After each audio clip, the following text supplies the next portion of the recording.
কাল রাত থেকেই গ্রামের লোকের ভালো ঘুম হয়নি। আজ চাটুজ্জে নাতনিকে দেখতে আসবার দিন। গ্রাম শুদ্ধ মেয়ে পুরুষ সেখানে আজ নিমন্ত্রিত। কিন্তু শুধু নিমন্ত্রণের আনন্দ যে এদের ঘুম না হওয়ার একমাত্র কারণ তা নয়। ছোট্ট গাঁ, সব শুদ্ধ ঘর 50 লোকের বাস।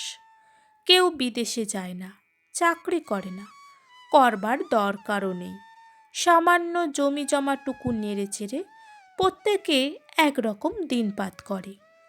কুলবেড়ে গ্রামের বাইরে যে জগৎটা আছে সে সম্বন্ধে কেউ কিছু জানেও না, জানবার জন্য মাথা ঘামায়ও না। তাই কাল যখন জানা গেল চাটুজ্জে বাড়িতে মেয়ে দেখতে আসছে, সে কলকাতার ছেলে ও কলেজে শিক্ষিত, তখন এই জীবটিকে দেখবার ও তার সঙ্গে কথাবার্তা কইবার আনন্দটা খাওয়ার আনন্দকেও ছাপিয়ে গেল। তাছাড়া যে বর, সেই স্বয়ং আসছে নিজের চোখে পাত্রী দেখতে। আজকালকার ছেলের তাই ধরন। রেল স্টেশনে শেষ রাতে গরুর গাড়ি গিয়েছে, বেলা 10টার মধ্যে এখানে পৌঁছে যাবে। রায়বাড়ির চণ্ডী মণ্ডপে একদিকে ভুসির বস্তা ও বিচালের স্তূপ সরিয়ে নতুন মাদুর পেতে বসবার জায়গা করা হয়েছে, কারণ চাটুজ্জে বাড়িতে বাইরের বসবার ঘর নেই। পাত্রকে অভ্যর্থনা করবার জন্য গ্রামের শখের যাত্রাদলের ছেলেরা কদিন থেকেই গান বাজনার তালিম দিয়েছে। একটি ছোকরা মামার বাড়ি বেড়াতে গিয়ে কলের গানের রিজিয়া ও বক্তিয়ারের অভিনয় শুনে মুখস্থ করেছিল। গ্রামের আবাল বৃদ্ধ বনিতাকে বহুবার শুনিয়েছে। আজ সেও একবার কৃতিত্ব প্রদর্শনের জন্য অধীর হয়ে আছে। সকাল থেকেই চণ্ডী মণ্ডপে লোকজনের জটলা। তারা ঘন ঘন তামাক খাচ্ছে ও নানা বিষয়ে গল্পগুজব করছে। বিশ্বাস মহাশয়ের এক দূর সম্পর্কের ভাই কলকাতার কোনো এক গদিতে বিল সরকারের চাকরি করত। কলকাতার গল্প বিশ্বাস মহাশয় তার মুখে অনেকবার শুনেছেন। সম্প্রতি তিনি তাই মুগ্ধ ও কৌতূহলী শ্রোতামণ্ডলীর সামনে বলছিলেন। পাঠশালার গুরু নিতাই সামন্ত আঙুল দিয়ে দেখিয়ে বললেন, ওই যে গরুর গাড়ি ফিরছে। বাস ঝাড়ের আগলে পড়ে জুলির পথটা বুঝে গিয়েছে কি না, তাই ঘুরে আসছে বোধ হয়। সকলেই গরুর গাড়িটা দেখল, কিন্তু কেউ বিশ্বাস করল না যে পাত্র আসছে। গরুর গাড়িটা ঘুরে পিছনের পথ দিয়ে আসছিল। কেউই দেখতে পেল না ছোয়ের মধ্যে লোকটা বসে আছে কিনা। মিনিট 5-6 পরে কলেজের ছেলেটি এসে মাদুরে বসেছে। তাকে ঘিরে রথযাত্রার ভিড়। ছেলেটির বয়স 23-24 কি 1-8 বছরের বেশি। রং ফর্সা, গায়ে মটকার পাঞ্জাবি ও চাদর, চোখে চশমা। সে বৃদ্ধ বিশ্বাস মহাশয়ের কাছে প্রথম ট্রেনটা ফেল হবার গল্প করছিল। সবাই হাঁ করে তাই শুনছিল। প্রথমে যদু ভরের কীর্তন গান শুরু হলো। তারপরে দুলাল মুকুজ্জের শ্যামা সঙ্গীত শুরু হলো। একজন বেহালা বাজালেন, তারপরেই রিজিয়া ও বক্তিয়ার। গ্রামের সাতকড়ি মুকুজ্জে এইবার তার ছেলে 3টিকে নিয়ে চণ্ডী মণ্ডপে উঠলেন। সাতকড়ি লেখাপড়া আদেও জানেন না। গোলার ধানে সারা বছর চলে যায়, সুতরাং চাকরির ধারও ধারেন না। কিন্তু তার ঝোঁক গান বাজনার দিকে। 5টি ছেলের একটিকেও লেখাপড়া শেখাননি, গান বাজনা শিখিয়েছেন এবং চণ্ডী মণ্ডপে ছেলে কয়টিকে সঙ্গে নিয়ে একখানা কম দামি বেহালা হাতে সাতকড়ি গিয়ে হাজির হলো। ইনি আসন গ্রহণ করেই সেজ ছেলে বসন্তকে বললেন, বাবা, রজনের থলিটা আনতে ভুল হয়ে গিয়েছে, একবার দৌড়ে যাও দেখি, চালির মুড়োয় তোলা আছে। বসন্ত অপ্রসন্ন মুখে পৈঠা দিয়ে নেমে গেল। অন্য সময় হলে সে বাবাকে দু কথা শুনিয়ে দিত, কিন্তু নবাগত শহরের শিক্ষিত ভদ্রলোকের সামনে তার সাহসে কুলালো না। আজকাল যা কীর্তন গায় আমার গেনু, চমৎকার! রাসু অধিকারীর গাওয়া গান তো শুনেছি ঘেটগাছির বারোয়ারিতে, তার চেয়ে কম নয়। আমার ছেলে বলে বলছি নে পদ্ম খুঁড়ো, তা নয়। রজনটা ফেলে এসে মহা মুশকিল হলো কি না, শোনাচ্ছে একখানা, আসুক। পদ্মলোচন চক্রবর্তী গ্রামের পুরোহিত। তিনি গান বাজনা বিশেষ বোঝেন না, তবুও সাতকড়িকে খুশি করবার জন্য বললেন, আহা, হীরের টুকরো ছেলে তোমার বসন্ত, ওর গলার আমি শুনিনি। কোজাগরী পুজোর দিনে মহিমদার বাড়িতে গাইলেন, আহা, যেমনই গলা তেমনই তালবোধ। সাতকড়ি ছেলে তিনটিকে চারিদিকে বসিয়ে নিজেই মাঝখানে বসলেন। ইতিমধ্যে রজন এসে গেছে। গান শুরু হলো। সাতকড়ি গর্বে হাসি মুখে প্রশংসার চোখে কীর্তন গানরত ছেলের দিকে একবার চাইলেন, আবার চারিদিকে চাইলেন। গান একে একে অনেকগুলো হলো। সাতকড়ি বড় ছেলেকে একবার ফরমাইশ করে বললেন, বাবা, গা তো সেই ওগো শ্যাম গুণমণি। বড় ছেলে শেষ হলে আবার সেজ ছেলেকে ফরমাইশ করে বললেন, ধর দেখি বাবা, মম মানস সুখ পাখি, অনেক দিন শুনিনি তোর মুখে। কৈলাস খুড়ো, একটা ঠেকা দিয়ে যাও না, ভালো গানখানা। সাতকড়ি ছেলেদের নিয়ে আসবার পরে আসরে আর কেউই আমন পাননি।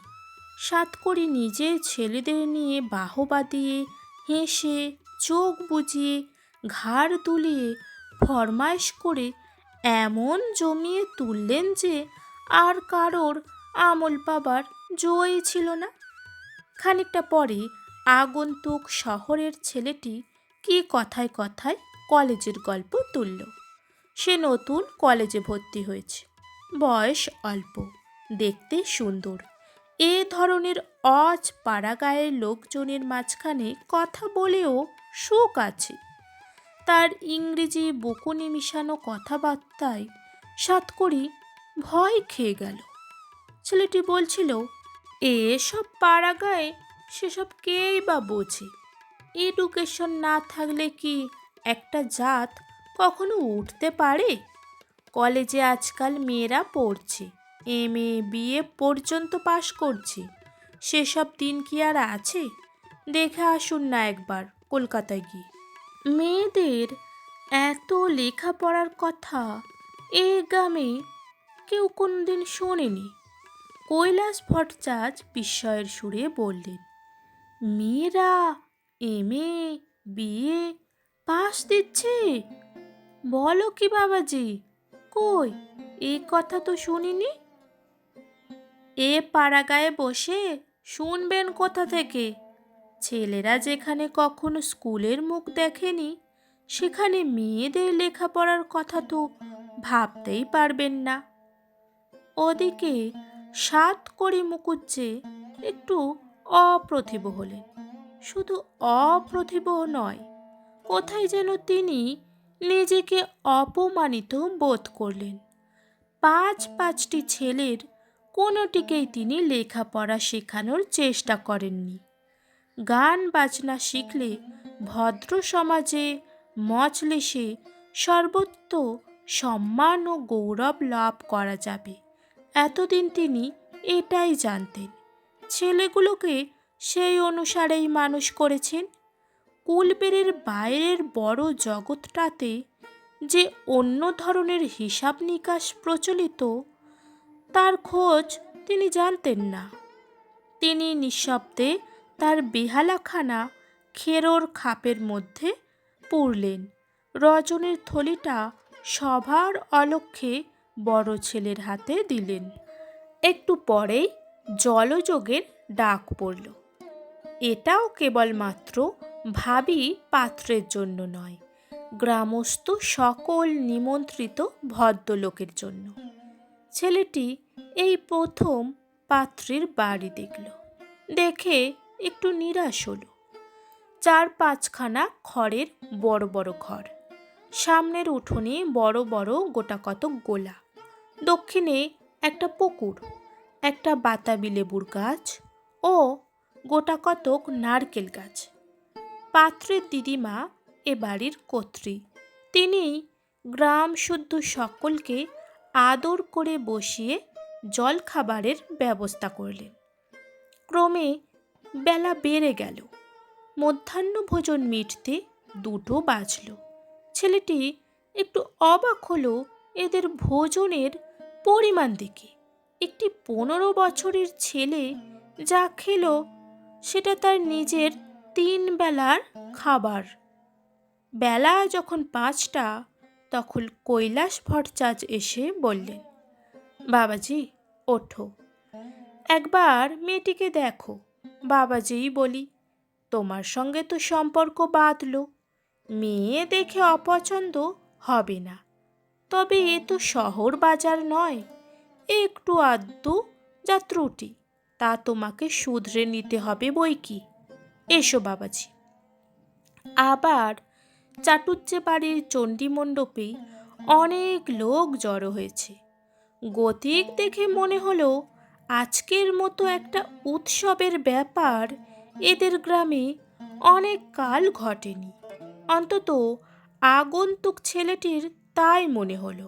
না হলে গৃহস্থ বাড়িতে মেয়ে দেখানোর সামান্য ব্যাপারে গ্রাম শুদ্ধ লোকের এত উৎসাহ কেন? মেয়েটিকে দেখে ছেলেটির ভালো লাগলো। বেশ শরীর স্বাস্থ্য, রং খুব ফর্সা না হলেও মানানসই। মুখশ্রী সুন্দর, বড় বড় চোখ, এক ঢাল চুল। কেবল এদের চুল বাঁধবার ধরন দেখে তার পছন্দ হলো না। পাতা কাটা খোপা শহর থেকে কোন কালে উঠে গেছে, আর এরা এখনো সেটাকে ফ্যাশন বিবেচনা করে। তাছাড়া অত গয়না কেন গায়ে? গয়নার ভারে মেয়েটি যেন বিরক্ত হয়ে পড়ছিল। মেয়েটির দিদিমা সজল চোখে বললেন, ওকে নাও গিয়ে দাদা ভাই, ও আমার যেমন মেয়ে তেমন মেয়ে এদিকে নেই, এ আমি বড় গলা করে বলতে পারি। ওরা আমাকে ফাঁকি দিয়ে চলে গেল। মেয়ে তখন 3 মাসের, সেই থেকেই আমার কাছেই মানুষ। আমারও তো ও ছাড়া আর কেউ নেই। ওর বাবা কোনো খোঁজ নেয় না। সে আবার বিয়ে করেছে, ছেলেপুলেও হয়েছে, সে এদিক মারায় না। তোমার হাতে মেয়েটাকে তুলে দিয়ে নিশ্চিন্দি হই, তারপর যা রইল সবই তোমাদের। কর্তারা যা করে রেখে গিয়েছেন তাতে চাকরি করে খেতে হবে না। আমাদের বাড়িতে চাকরি কখনো কেউ করেনি। কৈলাস ভট্টাচার্য বললেন, এ গায়ে কখনো কেউ চাকরি করেছে বউ ঠাকুরন? আপনাদের কর্তাদের কথা তো বাদই দিন, তারা তো ছিলেন গ্রামের মালিক, মাথার মণি। আমাদের কর্তারা কি আমরা কখনো গাঁয়ের বাইরে অন্যের চেষ্টায় পা বাড়িয়েছি?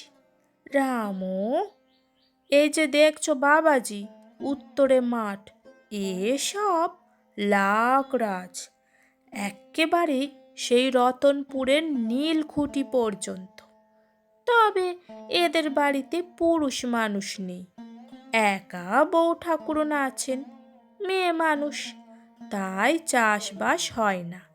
না হলে 60-70 বিঘে খাস আমন চাষের জমি রয়েছে, দুটো বড় বড় পুকুর রয়েছে। চাষ করলে ভাবনা কিসের? এই দেখছো বটে খড়ের ঘর, এ গায়ে এদেরই সকলেই প্রজা। ছেলেটির নাম সুরেন। খাওয়া দাওয়ার পরে সে বাড়ির চারিদিকে ঘুরে দেখল। কলকাতায় থাকবার আজকাল বড় কষ্ট। পড়াশোনা শেষ করে চাকরির বাজারও সুবিধা নয়। যদি এখানে বিয়ে করে সম্পত্তি পেয়ে বাস করা যায়, এই পল্লীগ্রামের শান্তি ও নির্জনতার মধ্যে শহরের উগ্র জীবন সংগ্রাম থেকে বেশ দূরে নিশ্চিন্তভাবে চমৎকার জীবন কাটবে এখানে। সুরেন জিজ্ঞাসা করল, আচ্ছা, এই জমিটা পড়ে আছে কেন ভট্টাচার্য মশাই? ওই যে তোমাদের বললাম বাবাজি, এদের বাড়িতে চাষ করবার মানুষ কই? বুড়ি একা, সব দিক তো আর দেখতে পারেন না। তোমার সঙ্গে যদি বিধাতা যোগাযোগ ঘটিয়ে দেন, তবে তুমি এসে নিজের হাতে নাও না সব কিছু। তোমায় তাহলে কি কারুর চাকরি করতে হবে? পায়ের উপর পা দিয়ে চাটুজ্যেদের 7 পুরুষ এই ভিটেতেই দুধ ঘি খেয়ে কাটিয়ে গিয়েছে, তোমারও কাটবে। সুরেন নিজের মেষের কথা ভাবছিল। মেষটি যে ঘরে সে থাকে, সেই ঘরটিতে জানলা পর্যন্ত নেই। হাওয়া কোনো কালেই খেলে না। গরমে অর্ধেক দিন রাতে ঘুম হয় না। এতটুকু এক টুকরো মাছ, বিস্বাদ ডাল, তার থেকে আরও খারাপ তরকারি। একদল লোক খেয়ে উঠে গেলে তাদের এঁটো ভালো করে না ধুয়েই তার উপর আরও একদল লোক খেতে বসে যায়। দেয়ালের গায়ে আরশোলা ঘুরে। সব কথা ভেবে দেখল, এখানে এই মুক্ত মাঠের ধারে স্বাধীন জীবন, নিজের লোকজন নিজের হুকুম মতো সকলকে খাটানো। সে দরিদ্র মধ্যবিত্ত ঘরের ছেলে। এসব তো তার কাছে স্বর্গের মতোই নাগালের বাইরের জিনিস। মন্দ কি? আইন পাশ করে কি করবে? এই তো বেশ। মহা উৎসাহে সে ভট্টাচার্য মশাইকে বিষয় আশয় সংক্রান্ত আরও প্রশ্ন করতে লাগলো। কলমের বাগানগুলো কোন দিকে ভট্টাচার্য মশাই? প্রত্যেকটা হাতে তা কত করে গাছ আছে? পুকুরগুলো কি মাছ ছাড়ার উপযুক্ত আছে এখনো? বেলা খুব পড়ে এসেছে। কাছের বিলের ধার থেকে গরুর দল কাদা মাখা পায়ে বাড়ি ফিরছে। সন্ধ্যার হাওয়ায় তাল গাছের বাবুই পাখির বাসা দুলছে। শুকনো তালপাতার খড়মড় শব্দ হচ্ছে। সুরেন একা একটু বেড়াবার জন্য দক্ষিণের মাঠের রাস্তা ধরল। কৈলাস ভট্টাচার্য এবার তার সঙ্গে যান সেটা সে চায় না, কিন্তু ভট্টাচার্য মশাই ঘোষ গল্পের শ্রোতাকে অত সহজে ছাড়তে রাজি নয়। তিনিও সঙ্গে সঙ্গে চললেন। শুভরত্নপুরের খড়ের মাঠটার সালিয়ানা 300 টাকাই ছিল বাবাজি। বাঁড়ুজ্জে গিন্নি তো অত বোঝেন না, ওকে ঠকিয়ে সেটা 12 ভূতে লুটে খাচ্ছে। তুমি দেখে শুনে খাসে আদায় করবে, তা তোমায় শিখিয়ে দিলাম। সন্ধ্যার পর আবার অনেকে চণ্ডী মণ্ডপে জড়ো হলো। সুরেন এবার যেন এখানকার এই সকল আনন্দস্রোতে নিজেকে ভাসিয়ে দিল। সাতকড়ির বেহালা 2-3 বার ফরমাইশ করে শুনল। তার ছেলের কীর্তনের তারিফ করল। সাতকড়ি বলল, গাঁয়ের সব ছেলেরা আমায় ধরেছে, তোমায় বলতে তো সাহস করে না। বাবাজি, এবার ওরা একটা শখের দল খুলেছে, তোমায় কিছু চাঁদা দিতে হবে। তিনি আরও কি বলতে যাচ্ছিলেন, এমন সময় একটি লোক হাসি মুখে চণ্ডী মণ্ডপে ঢুকে হাত তুলে সকলকে নমস্কার করল। সাতকড়ি বললেন, এসো মাস্টার, বসো। স্কুল ছেড়ে দিয়ে এলে? সুরেন বাবাজি, ওর সঙ্গে তোমার আলাপ নেই। উনি হলেন পাশের গাঁয়ের স্কুলের মাস্টার, খুব ভালো মাস্টার। নিভাননীকে উনি একবেলা ইংরেজি পড়ান। মাস্টার সুরেনের দিকে চেয়ে দাঁত বের করে হাসল। তাকে দেখে সুরেনের মনে বিশেষ ভক্তির উদয় হলো না। এমন তেল মেখেছে যে কানের পাশ দিয়ে গড়িয়ে পড়ছে, মুখটা পানেতে লাল হয়ে আছে, বোকার মতো হাসি। নরেন ভাবল, হ্যাঁ, ইংরেজির অধ্যাপক বটে। ভাবি পত্নীর ইংরেজি শিক্ষাটা ভালোই হচ্ছে, মাস্টার জুটেছে যখন এমন। মাস্টার বসেই বক বক করতে শুরু করে দিল। নিজের কৃতিত্ব ব্যাখ্যা করবার সুযোগ কেই বা ছাড়ে। কী করে সে নিভাননীকে অক্ষর চিনিয়েছিল, কী করে সে এ বি সি লিখতে শিখিয়েছে, সব বলল। মাস্টারের কথা শুনে সুরেনের মনে হলো ফার্স্ট বুকের ঘোড়ার গল্প তার ইংরেজি ভাষাজ্ঞান রূপসৌধের সর্বোচ্চ। অতএব ছাত্রীর বিদ্যা যে কেমন তা সহজেই অনুমান করা যায়। কিন্তু কী করবে সে? এই দূর পাড়াগাঁয়ের অশিক্ষিতা মেয়েকেই জীবনসঙ্গী করা ছাড়া কোনো গতি নেই। মেসের দেনা মেটাতে না পারলে আগামী মাসে তাকে মেস ছাড়তে হবে। চারিদিকে বন্ধু মহলে দেনা আর দেনা। কলকাতায় আর কদিনই বা টিকে থাকা চলে? ভাগ্যিস সে এই মেয়েটির বাবার এক বন্ধুর কাছ থেকে মেয়ের সন্ধান পেয়েছিল। তিনিও তারই মেসে থাকেন। তার চিঠি নিয়ে সে এখানে এসেছে মেয়ে দেখতে। পলটি ঘর, দেখতে সুন্দর, কলেজে পড়াশোনা করছে। এদের আপত্তি হবার কথাই নেই, কিন্তু একটা গোলমাল আছে। সে কথা এখনো পর্যন্ত সে কাউকে বলেনি, কারণ কেউই তাকে জিজ্ঞাসা করেনি। সে অতি দরিদ্র, তাদের নিজেদের ঘর বাড়ি পর্যন্ত নেই। তার বাবা চিরকাল শ্বশুর বাড়িতে বাস করেন, সেকালের ঘর জামাই। এদের কথাবার্তায় সে বুঝেছে সে শিক্ষিত ও শহুরে পাত্রের হাতে মেয়ে দিলে মেয়ে শহর বাজারের বাসায় থাকবে, গাড়ি ঘোড়া চড়বে, গয়নাগাটি পরবে। এটাই মেয়ের দিদিমার একটা স্বাদ, এবং সম্ভবত মেয়েরও।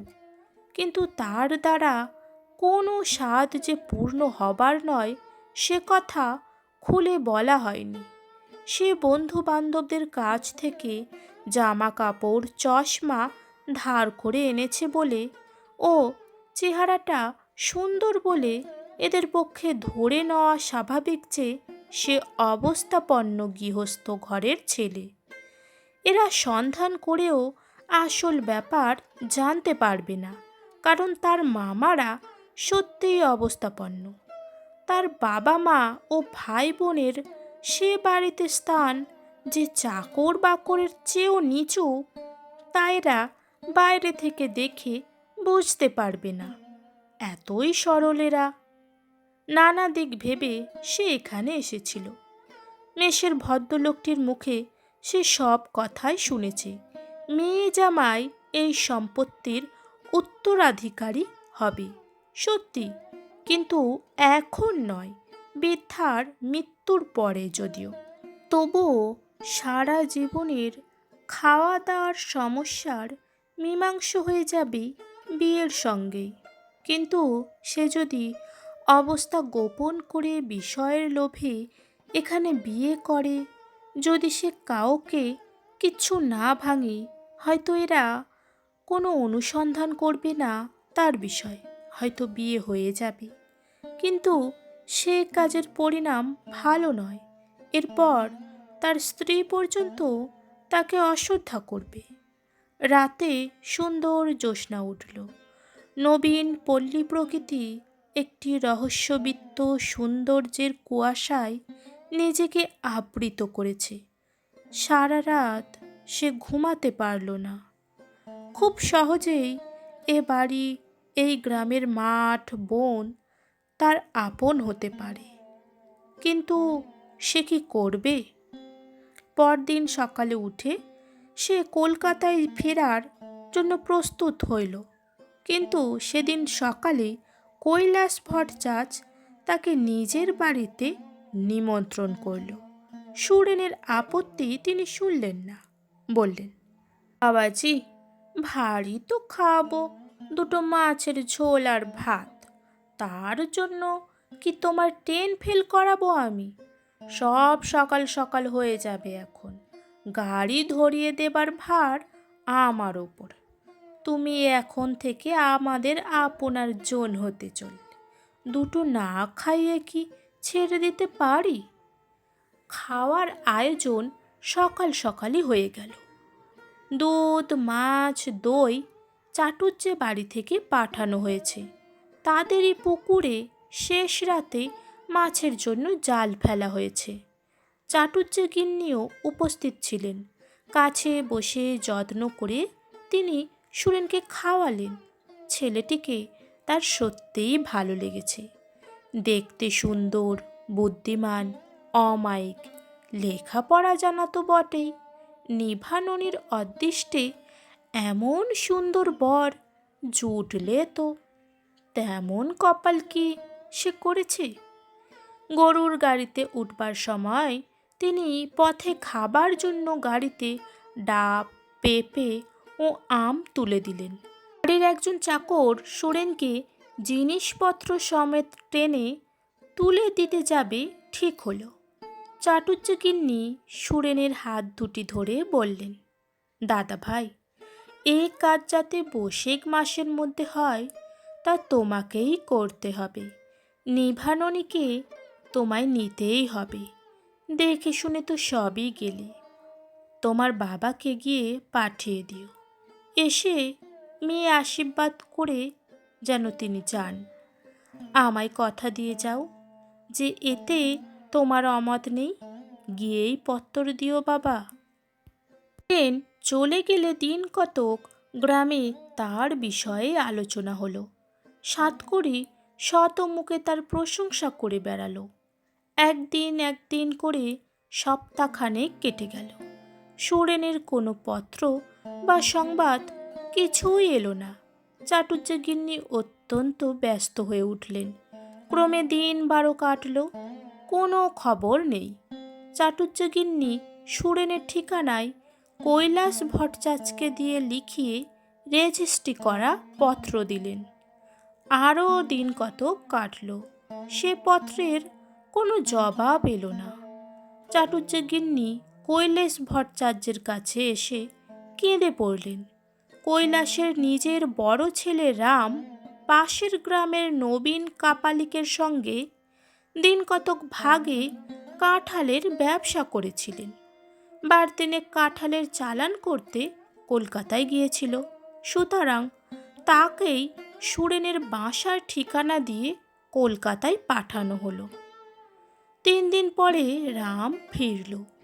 কলকাতার মেসের সেই বাবুটি একখানা পত্র দিয়েছে। সেখানা সে বাবার হাতে দিয়ে চুপ করে রইল। কৈলাস পত্রখানা খুলে পড়লেন। সুরেন বেঁচে নেই। এখান থেকে ফিরে দিন কতক পরে সে নিজের দেশে অর্থাৎ মামার বাড়িতে যায় বাবার সঙ্গে কথা বলতে। সেখানে কলেরা হয়ে তার মৃত্যু হয়।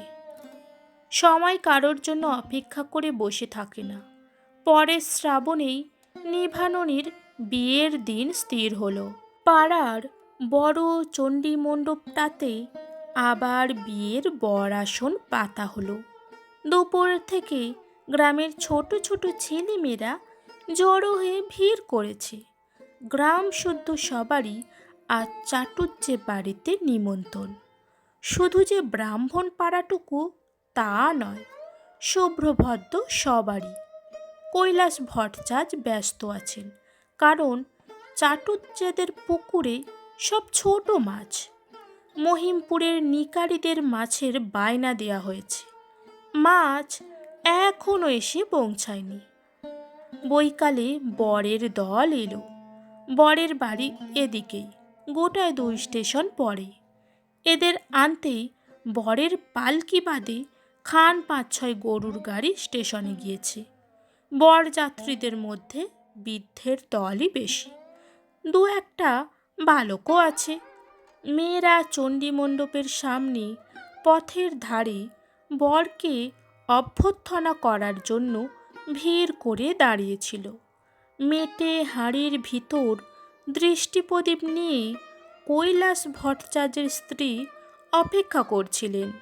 চাটুজ্যে একটু পিছনে দাঁড়িয়েছিলেন। বরের পালকি পাকড় তলায় নামল। বর পালকি থেকে নামলেন। বরকে এই পর্যন্ত এখানকার কেউই দেখেনি। বরের জ্যাঠামশাই এসে সব ঠিকঠাক করে গিয়েছিলেন। বয়স 40-এর কাছাকাছি হবে। দোজ পক্ষের বিয়ে। খুব ফর্সা না হলেও কালো নয়, বেশ স্বাস্থ্য।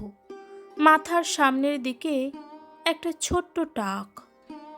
চাটুজ্যে অনেকক্ষণ থেকে এক দৃষ্টিতে পালকির দিকে চেয়েছিলেন। ঝি বউরা উলু দিয়ে উঠলে তার চমক ভাঙে। তিনি তো জানতেন সুরেন আসছে না, আসতে পারে না। তবুও পালকি থেকে সুরেনের বদলে অন্য কাউকে আসতে দেখে তিনি নিরাশ হলেন। কেন, কেই জানে। আজকের গল্প এই পর্যন্ত। গল্পটি যদি একটুও ভালো লেগে থাকে তাহলে সাবস্ক্রাইব করতে ভুলবেন না। ধন্যবাদ।